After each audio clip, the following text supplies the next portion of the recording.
ঘটনায় আহত স্বামী স্ত্রীর নাম ডক্টর বিশ্বজিৎ সূত্রধর এবং স্ত্রী রূপা সূত্রধর। জানা যায়, গভীর রাতে আচমকা বাড়িটিতে প্রবল বিস্ফোরণ হয়। বিস্ফোরণের আঘাতে ভেঙে পড়ে দোতলার ওয়াল। বিকট বিস্ফোরণের শব্দ শুনে ছুটে আসেন পাড়া প্রতিবেশীরা। ঘটনাস্থলে ছুটে আসে বাড়ি সংলগ্ন ফায়ার সার্ভিস দপ্তরের কর্মীরা।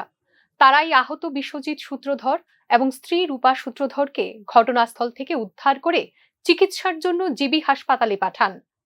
কিভাবে এই বাড়িটিতে বিস্ফোরণ হলো সেই সম্পর্কে বিশেষ কিছুই জানাতে পারেননি পাড়া প্রতিবেশী সহ জরুরি বিভাগের কর্মীরা। তবে বিশ্বস্ত সূত্রের খবর, দোতলায় বসানো এসি মেশিন ব্লাস্ট হবার ফলেই ঘটে ভয়ঙ্কর বিস্ফোরণ।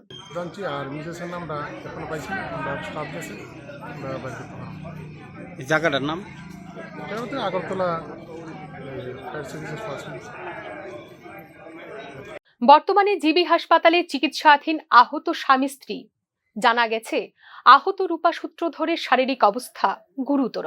পরে ফায়ার সার্ভিসে ফোন দিয়েছে, ফায়ার সার্ভিস এসে নিয়ে গেছে। আচ্ছা আচ্ছা, মানে কি হয়েছে, মানে আপনার প্রাথমিক ধারণা কি মনে হইতেছে? আমি এখনো বলতে পারতেছি না এটা কি।